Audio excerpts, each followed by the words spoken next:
Oh, Amiya. Hi, guys. Hello, hello. Just checking, but you guys can hear me, right? Ah, da, da, da, da. Okay, I thought so. I thought so. That was so strange. Okay. Um, Apologies for any hammering noises outside. Yeah, I know there's hammers. I apologize. I hope it's not too disruptive. It's kind of on and off. So right now it's on, unfortunately, but this would be a good test to make sure that this microphone is okay. I'm here, and I'm on this side too. This is your Dream Raven Spider Mama, Amiya Aranha. It sounds good. I'm very happy to hear that. Okay, it's different mic this time, because my other one seems to be on the fritz. So, it'll be a good test. Minus the hammering. I am happy to have you guys here today, and happy to be reading a couple more fairy tales. This time, hoping things go a lot smoother. Seems like it already will be. So,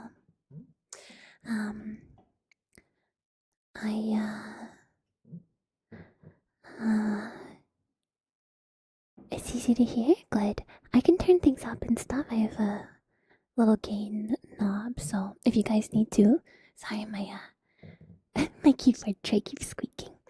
If you guys need it to be any louder or anything, just let me know. Alright. And if you're sleepy, well, have a nap. I'm pretty sleepy too. I overslept personally, so just woke up around an hour ago. Alright.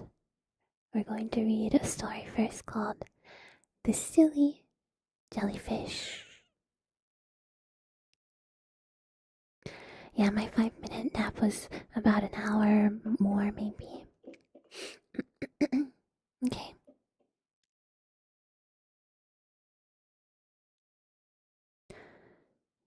All rights reserved. Once upon a time, the king of the dragons, who had till then lived as a bachelor, took it to his head to get married. His bride was a young dragonette, just 16 years old, lovely enough and very soothed to become the wife of a king. There's a dragon in this story. Great were the rejoicings of the occasion. The fishes, both great and small, came to pay their respects and to offer gifts to the newly wedded pair. And for some days all was feasting and merriment. But alas, even dragons have their trials. Before a month had passed, the young dragon queen fell ill. Oh no! Yeah, it's dragon years. The doctors dosed her with every medicine that was known to them, but all to no purpose. At last they shook their heads, declaring that there was nothing to be done. Is that what she looks like? Oh, that's probably the doctors. It's like she's a narwhal. A narwhal swimming in the ocean, causing a commotion.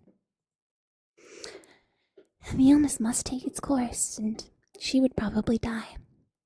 But the sick queen said to her husband, I know of something that will cure me. Only fetch me a live monkey's liver to eat, and I shall get well at once. A live monkey's liver, exclaimed the king. What are you thinking of, my dear? Why, you forget that we dragons live in the sea, while monkeys live far away from here, among the forest trees on land. A monkey's liver? Why? Darling, you must be mad. Hereupon the young dragon queen burst into tears. I only ask you for one small thing, whimpered she, and you won't get it for me. I always thought you didn't really love me. Oh, and I wish I had stayed at home with my mama and papa. Here, her voice choked with sobs. She could say no more. Well, of course, the Dragon King did not like to have it thought that he was unkind to his beautiful young wife. So he sent for his trusty servant, the jellyfish, and said, "It is a rather difficult job, but what I want you to try to do is swim across the land and persuade a live monkey to come here with you. In order to make the monkey willing to come, you can tell him how much nicer everything is here in Dragonland than away where he lives. But what I really want him for is to cut out his liver and to use it as medicine for your young mistress who, as you know, is seriously ill." So, the jellyfish went off on a strange errand. In those days, he was just like any other fish, with eyes and fins and a tail. He even had little feet, which made him able to walk on land as well as to swim in the water. It did not take him many hours to swim across the country where the monkeys lived. Unfortunately, there just happened to be a monkey skipping. Oh, poor monkey. Don't hurt the monkey. Although apparently they're going to keep the monkey alive, so we'll see. Maybe he doesn't need the liver. No, poor monkeys, don't go with him. About among the branches of the trees near the place where the jellyfish landed. So, the jellyfish said, "Mr. Monkey, I've come to tell you of a country far more beautiful than this. It lies beyond the waves and it's called Dragonland. There's pleasant weather there all year round. There's plenty of ripe fruit on the trees always, and there are none of those mischievous creatures called men. If you will come join me, I will take you there. Just get on my back." The monkey thought it would be fun to see a new country, so he leapt onto the jellyfish's back and off they started across the water. But when they had gone about halfway, he began to fear that perhaps there might be some hidden danger. It seemed so odd to be fetched suddenly in that way by a stranger.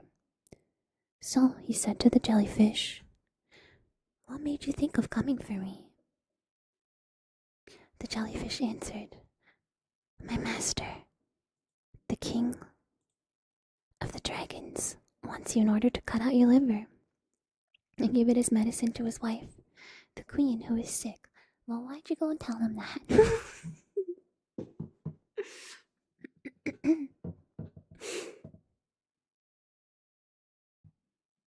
Oh. Oh, that's your little game, is it? Thought the monkey. But he kept his thoughts to himself, and only said, "Nothing could please me better than to be of service to their majesties. But it so happens that I left my liver hanging on a branch of that big chestnut tree, which you found me skipping about on. A liver is a thing that weighs a good deal, so I generally take it out and play about without it during the daytime. We must go back for it." The jellyfish agreed that there was nothing else to be done under the circumstances, for, silly creature that he was, he did not see that the monkey was telling a story in order to avoid getting killed, and having his liver used as a medicine for the fanciful young dragon queen. When they reached the shore of Monkey Land again, the monkey bounded off Jellyfish's back and up to the topmost branch of the chestnut tree in less than no time, and he said, "I do not see my liver here. Perhaps somebody has taken it away, but I will look for it. You, meantime, had better go back and tell your master what has happened. He might be anxious about you if you did not come back before dark."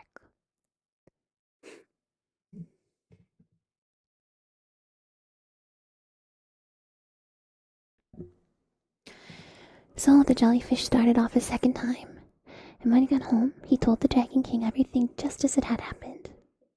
But the king flew into passion with him for stupidity, and hallooed to his officers, saying, "Away with this fellow, take him and beat him to a jelly. Don't let a single bone remain unbroken in his body." So the officer seized him and beat him, as the king had commanded.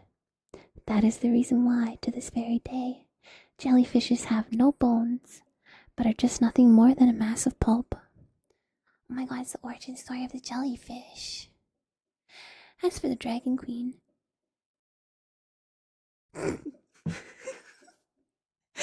when she found out she could not have the monkey's liver, why, she made up her mind that the only thing to do was to get well without it.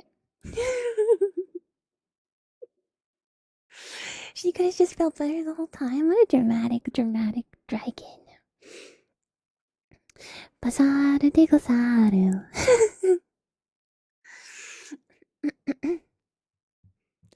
The end? Yes, question mark? Well, let's go back. Well, stop being sick. The moral of the story wouldn't be acting hysterical. That's crazy. Are the dragons here carps? Oh yeah, there's that Magikarp-esque story.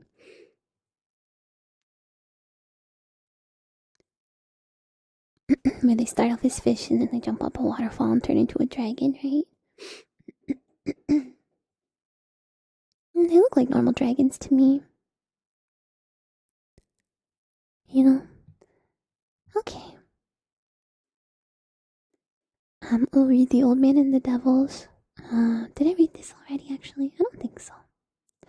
I'm just going to take some coffee first. How's everybody doing so far? You guys feeling okay? What happens if I do this? Do you hear that? Sleepy? Hope you can have a little nap.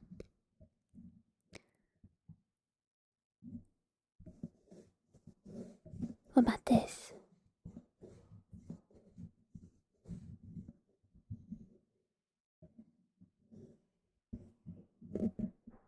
I'm just stroking the mic. It's gonna be interesting to get used to this new one. Okay.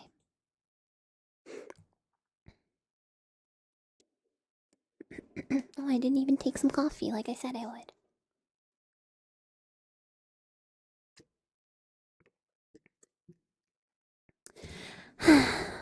Okay. Just a little bit of scratchies. The Old Man and the Devils.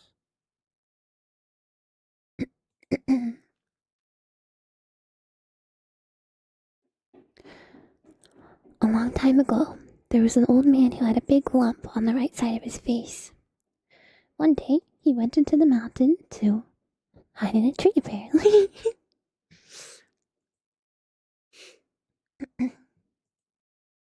I would probably do that too if I had a big lump on my face, I'm being honest. That's kind of what it looked like when I got my wisdom teeth taken out years ago.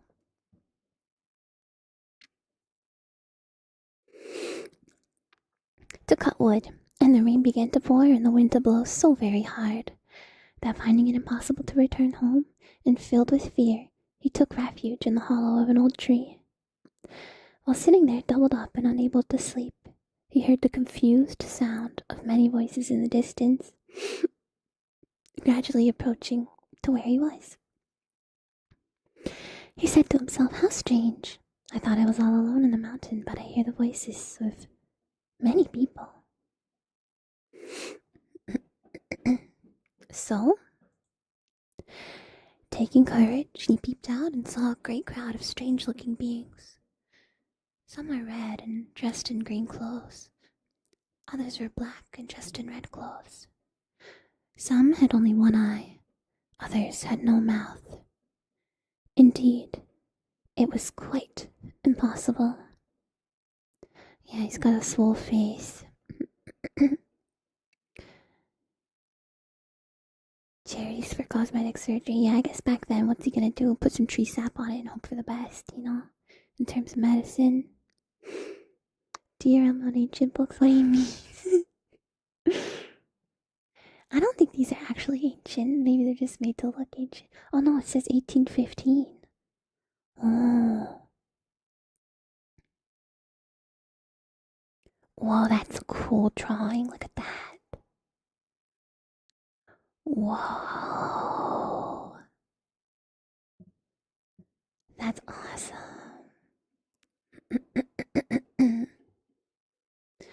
Oh, because the page is dark. I see what you mean. They are be the makings of a good pirate crew. These guys are way cooler than pirates. A freaking gang of, yeah, I think it's Oni. Gang of demons. Wow. I love that drawing. This one's alright.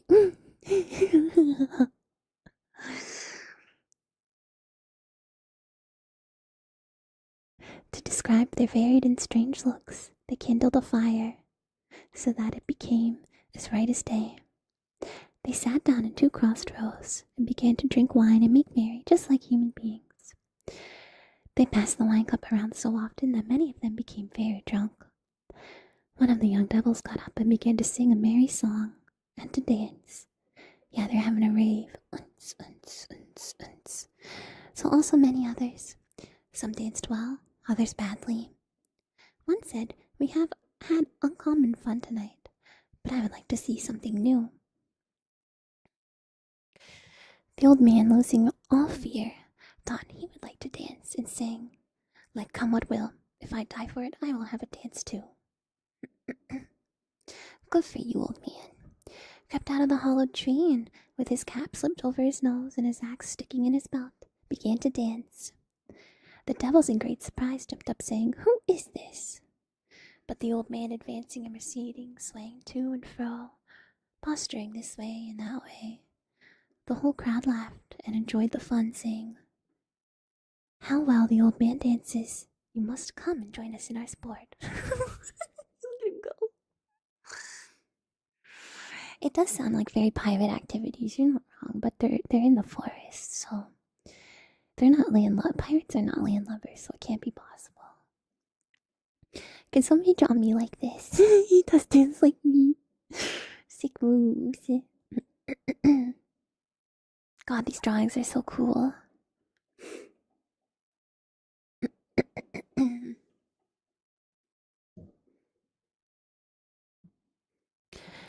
But for fear you might not come, you must give us a pledge that you will. So the devils consulted together, and agreeing that the lump on his face, which was a token of wealth, which he valued most highly, demanded that it should be taken. Whoa, that was a token of wealth? The old man replies, "I've had this lump many years, and would not without good reason part with it. But you may have it, or an eye, or my nose. Get rid of the lump, dude. This is a dream come true." "Either, if you wish." So the devils laid hold of it, twisting and pulling, and took it off without giving him any pain, and put it away as a pledge that he would come back.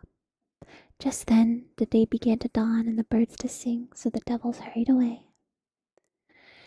The old man felt his face and found it quite smooth and not a trace of lump left. He forgot all about cutting wood and hastened home. His wife, seeing him, exclaimed in great surprise, "What has happened to you?" So he told her what had befallen him.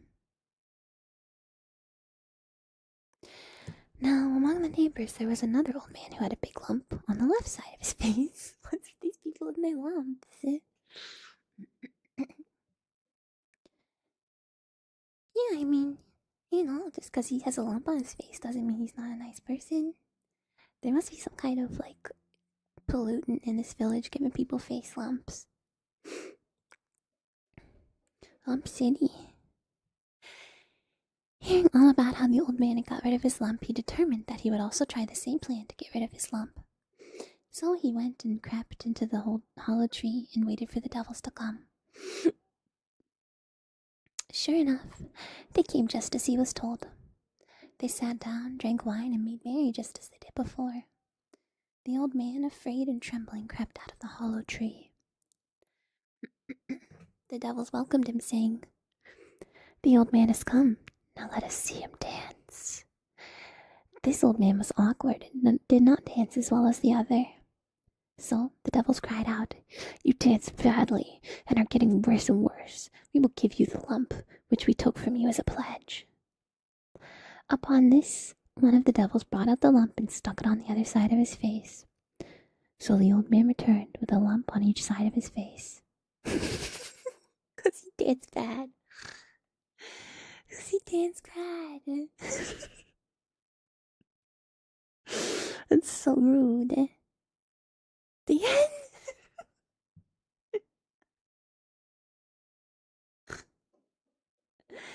What could the moral of this story possibly be? I would be so lumpy too if it's about your dance skills. Alright. The next we have something called the Cubs Triumph. Once upon a time, there was an old man so ugly everyone died at the end. I know that's a reference to SpongeBob. I know your games. You gotta have moves, bruh. Moral is to give it your all when you're performing. Just don't be afraid, or else people will. Here's my most, charitable interpretation. Just do things without worrying about if you'll look silly or not. Because you might end up looking more silly if I don't know. I don't know. You'll end up looking more silly if you hesitate. I don't know. That's how I would. I mean, it doesn't matter to me whether buckles are silly or not, so you guys don't have to worry. I got SpongeBob again, I know.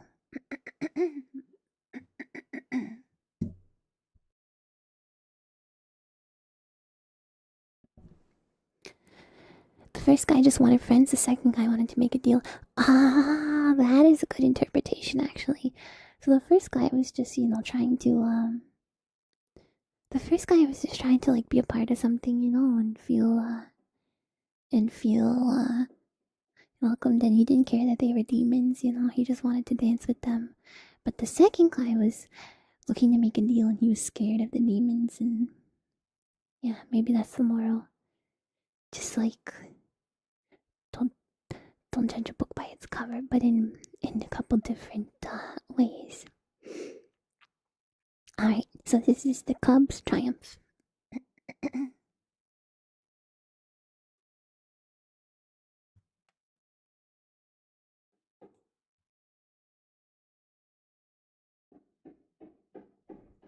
A few of these stories are second person hears about first person's good fortune and tries to get there to disastrous results. Yeah, pretty much. Don't approach a fun group activity looking for personal gain, maybe. Yeah, maybe. That's a little specific, but...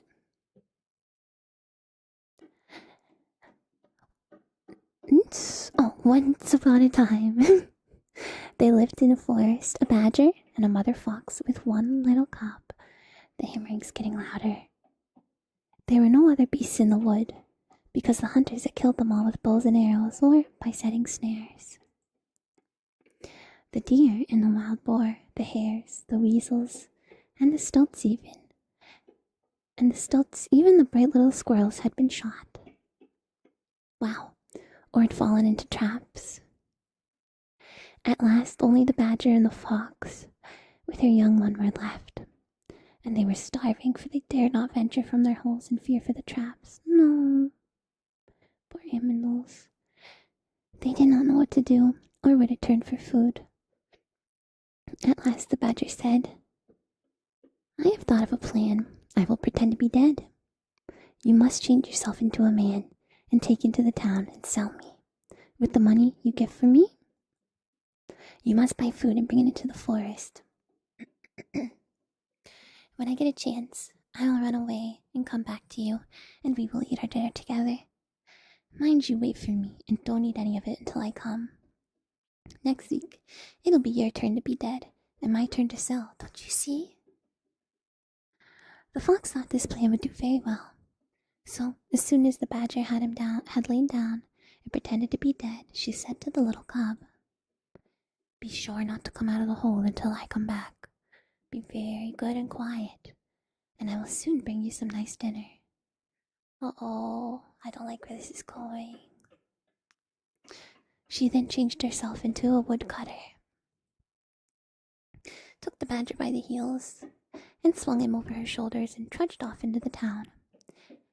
There she sold the badger for a fair price, and with the money bought some fish, some tofu, curd made from white beans, and some vegetables. She then ran back to the forest as fast as she could, changed herself into a fox again, and crept into her hole to see if Little Cub was all right. Little Cub was there, sure enough, but very hungry, and wanted to get upon the tofu at once. No, no, said the mother fox. Fair play's a jewel. We must wait for the badger.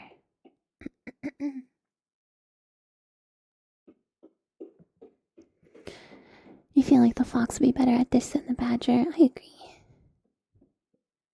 Yeah, surely nothing will go wrong. Okay, well, I'm glad the cub is okay at least.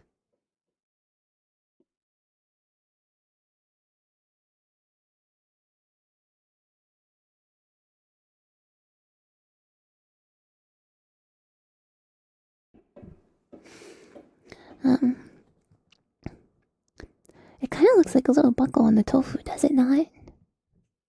You guys know what I mean? There's a little buckle.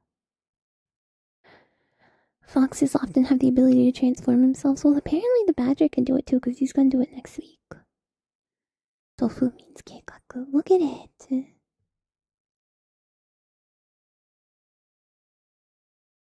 That's a buckle. Oh, that's a buckle. That's a buckle. What else would it be? Which buckle wrote this? Maybe I had a hand in translating it, you know, because I am 4 Brazilian and all.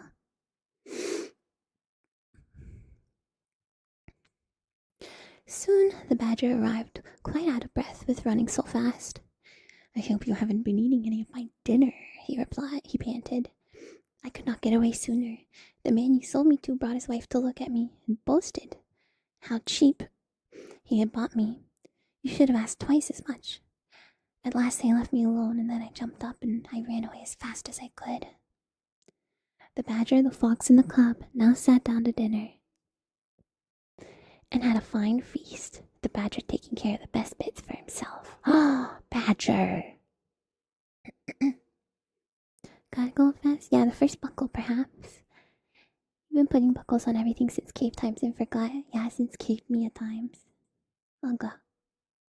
Ugga. Some days after, when all the food was finished, and they'd begun to get hungry again, the badger said to the fox, Now, 'tis your turn to die. That's a crazy thing to say. So the fox pretended to be dead, and the badger changed himself into a hunter, shouldered the fox, and then went off into the town, where he made a good bargain and sold her for a nice little sum of money. You have already seen that the badger was greedy and selfish. What do you think he did now? I bet you he started in on that food right away. He wished to have all the money and all the food it would buy for himself, so he whispered to the man who had bought the fox. That fox is only pretending to be dead. Take care he doesn't run away. It gotta be weird knowing how much your corpse is worth. That's true. Yeah, I don't like that. Well, badger, now what are you gonna do? You're not gonna be able to get more money the next week. We'll soon settle that, said the man, and he knocked the fox on the head with a big stick and killed her. No! The yokai is called Muchina and refers to Japanese badgers, but he has been used with tanuki too. Okay, so this guy's Muchina.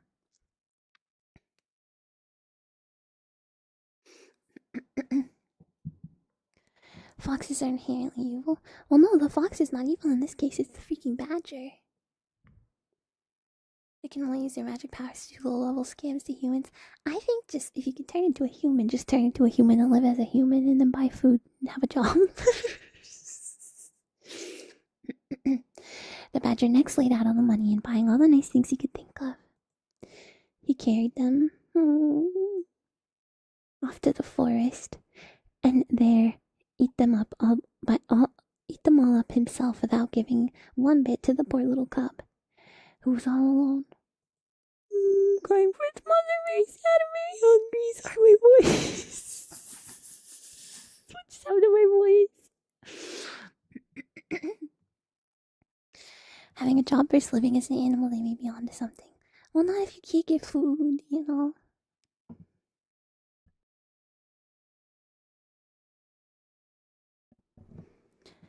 I'm okay, yeah. I'm sensitive, but I'm okay. No, it's just my throat making weird noises.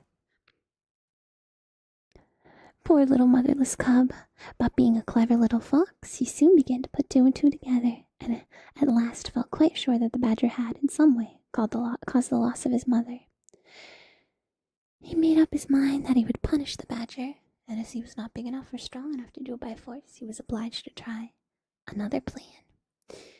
He did not let the badger see how angry he was with him, but said in a friendly way, "Let's have a game of changing ourselves into men. If you can change yourself so cleverly that I cannot find you out, you will have won the game. But if I change myself so that you cannot find me out, then I shall have won the game. I will begin, if you like, and you may be sure I shall turn myself into somebody very grand while I am about it." The badger agreed. So then...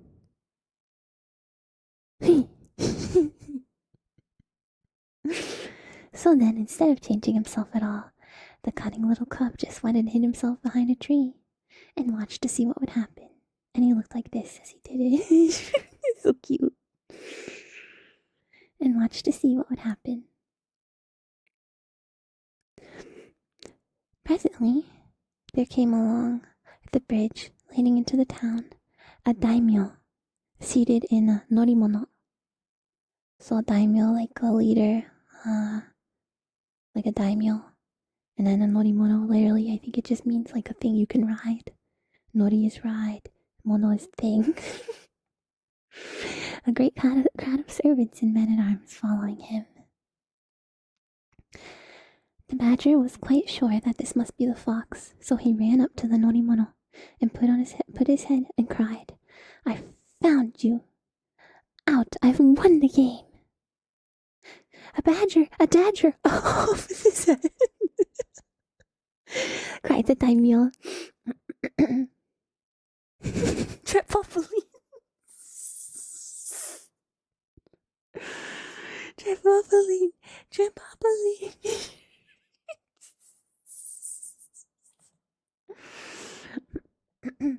So one of the retainers cut off the badger's head with one blow of his sharp sword. The little cub, all the time laughing unseen behind the tree.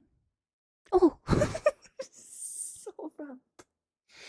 What happened to the badger? Did he get more food? I mean, to the fox. The end.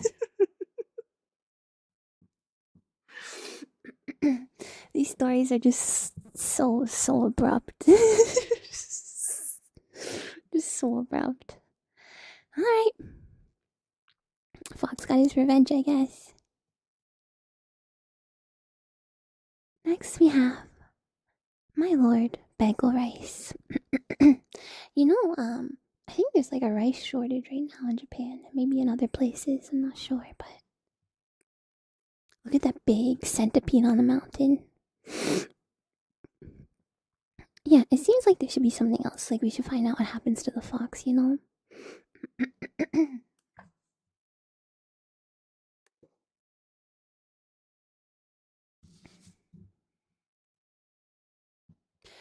Told in English by H. Chamberlain. That's right.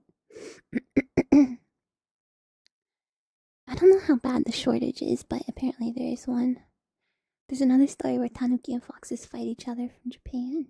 I guess they're enemies, you know. Oh, I like that drawing. That's pretty. With the bridge. Over the river, over the lake. I like it.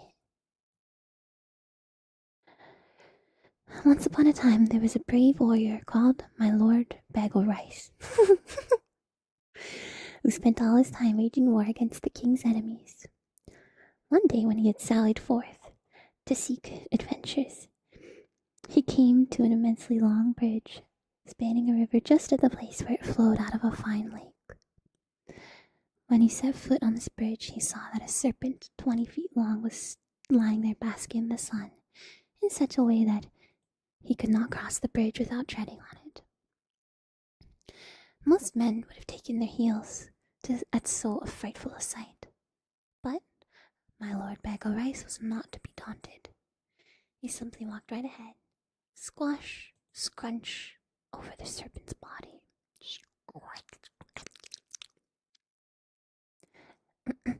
What would Bag o' Rice be translated to? Maybe it's actually a name. I don't know how it could be a name. Yeah, I wonder what this was in Japanese. Maybe I can look it up.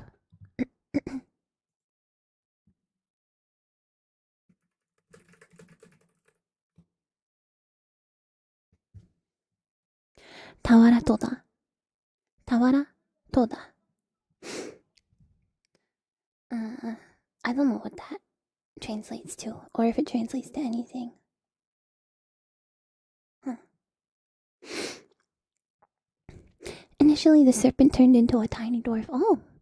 Humbly bowing the knee and knocking the planks of the bridge 3 times with his head in token of respect, and said, "My lord, you are man, you are.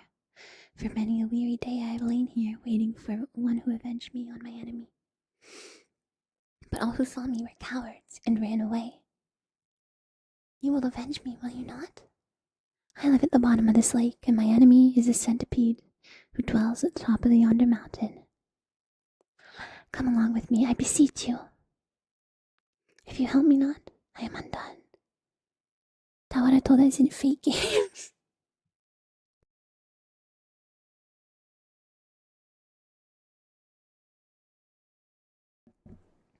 Interesting historical character. I live at the bottom of this lake, and my enemy is the centipede who dwells at the top of yonder mountain. Oh, I already read that.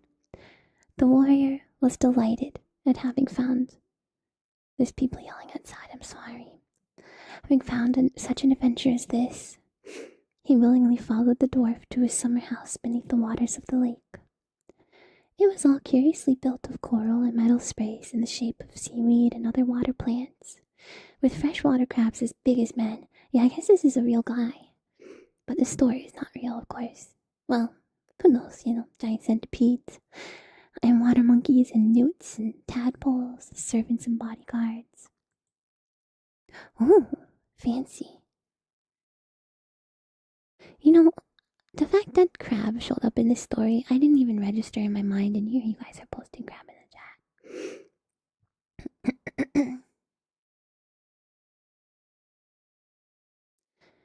He had Tawara as a nickname due to having an inexhaustible rice sack gifted by a dragon. Oh, I don't know what Tawara means though.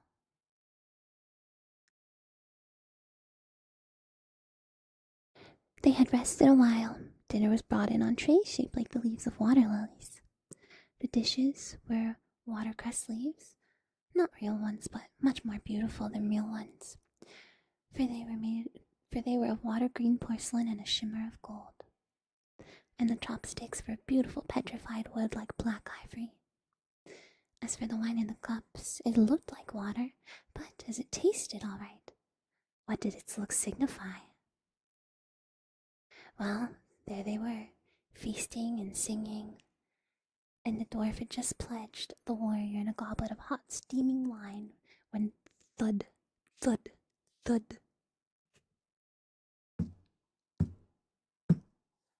Like the tramp of an army, the fearful monster of whom the dwarf had spoken, approaching. It sounded as if a continent were in motion, and on either side there seemed to be a row of 1,000 men with lanterns. But the warrior was able to make out, as the danger drew near, that all this fuss was made by a single creature. Wow, that's cool. An enormous centipede over a mile long, and at what had seemed like men with lanterns on either side of it were in reality its own feet, of which it had exactly 1,000 on each side of its body, all of them glistening and glinting with the sticky poison that oozed out of every pore. There was no time to be lost.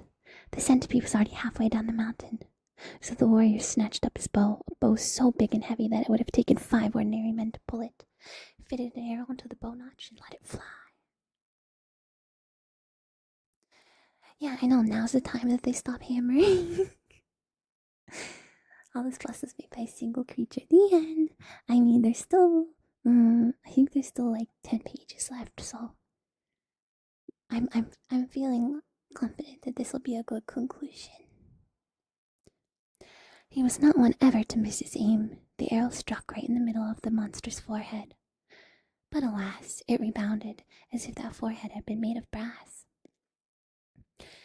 A second time did the warrior take his bow and shoot. A second time did the arrow strike and rebound. And now the dreadful creature was down to the water's edge, and would soon pollute the lake with its filthy poison. Said the warrior to himself, "Nothing kills centipedes so surely as human spittle." And with these words he spat on the tip of the only arrow that remained to him, for there had been but 3 in his quiver.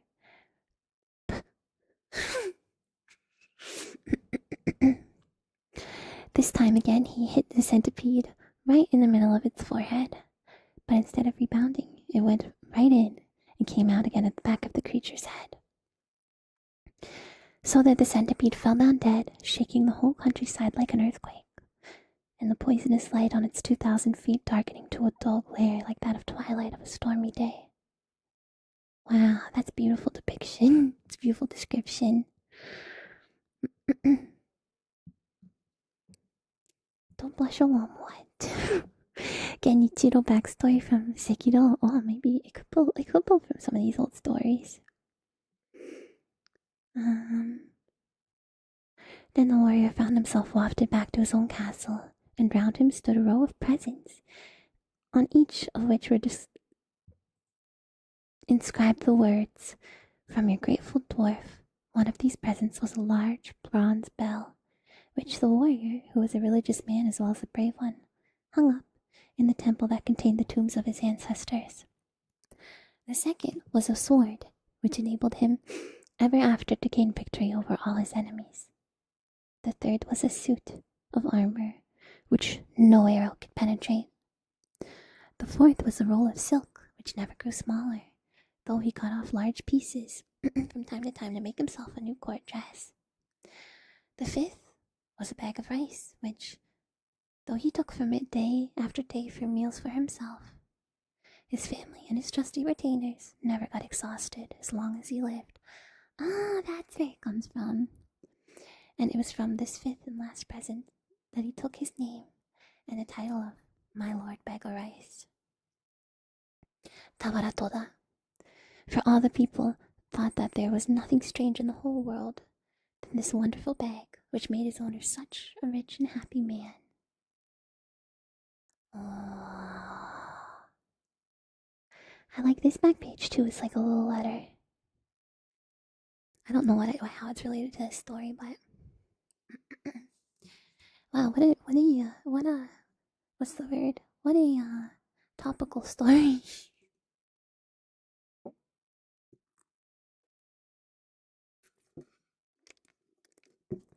Okay. Let's do one more. This one looks crazy.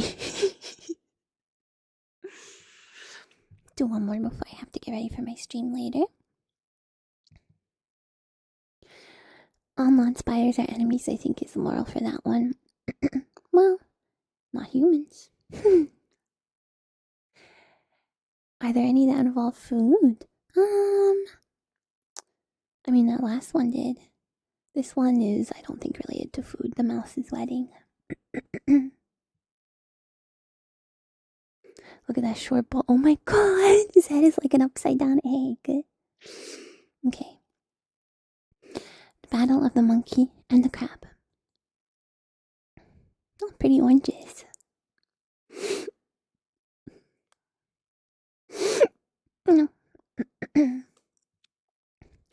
According to some summaries, it is a romanticized recount of Hidesato suppressing a revolt against central government of Kyoto at the time, and he got appointed governor for a province as a reward. That's where the bag of rice thing comes from. It's a giant centipede. Monkey and crab, that's one animal that I am sometimes and one animal that I never am. Oh yeah, you might be right about persimmons. Okay.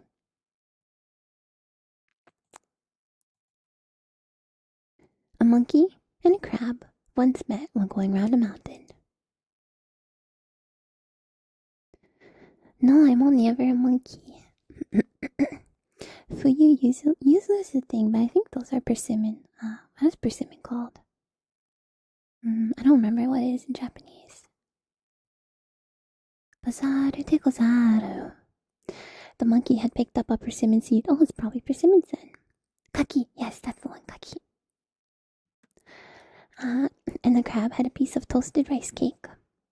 The monkey, seeing this and wishing to get something that would be turned to good account at once, said, "Pray, exchange that rice cake for this persimmon seed."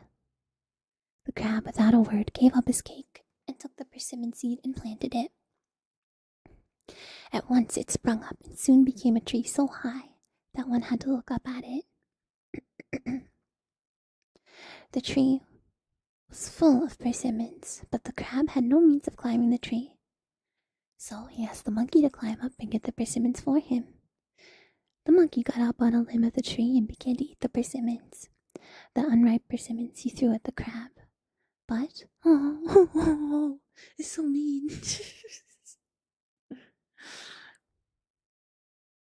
But all the ripe and good ones he put in his pouch. The crab under the tree got his shell badly bruised, and only by good luck escaped into his hole, where he lay distressed and with pain and not able to get up. The monkey's a jerk. Poor crab. Now, when the relatives and household of the crab heard how matters stood, they were surprised and angry, and declared war, and attacked the monkey, who, leading forth a numerous following, bid defiance to the other party. Wow, they're standing on two legs. No crab bully. The crabs, finding themselves unable to meet and cope with this force. Wow, those are scary monkeys. Became still more exasperated and enraged and retreated into their hole and held a council of war. Not like me.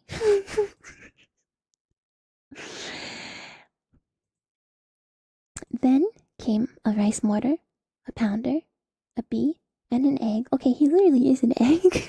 This story's crazy.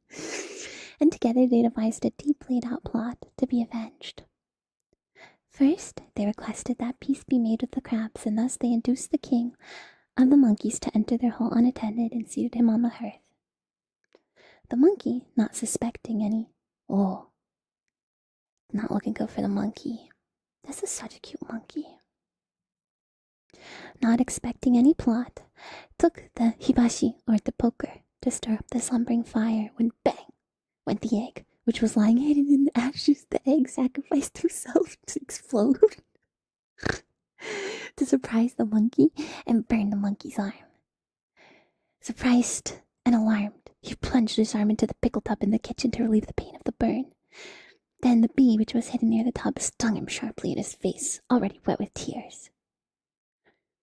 Without waiting to brush off the bee and howling bitterly, he rushed for the back door, but just then some seaweed entangled his legs and made him slip.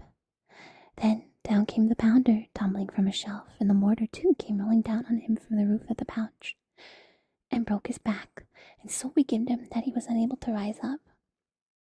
Then out came the crabs in a crowd, brandishing on high their pincers. They pinched the monkey to pieces. The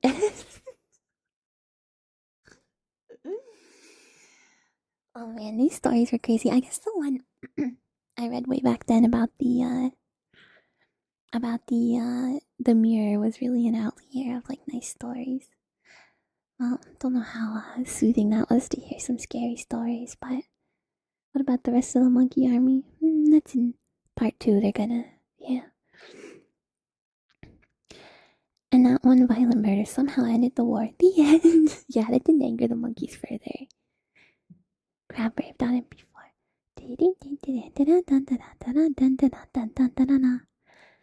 Alright, well you guys, hope you enjoyed a little time,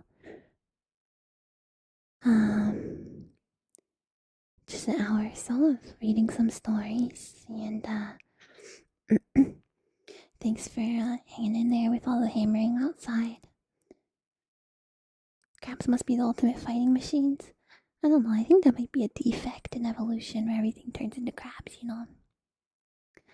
And I hope the sound was okay. I'll see you guys a bit later. Glad if I could help you relax or giggle or whatever. Um, and I will see you in a little bit, okay? Thank you so much. Otsukare-samiya. Oyasumiya. Bye bye for now.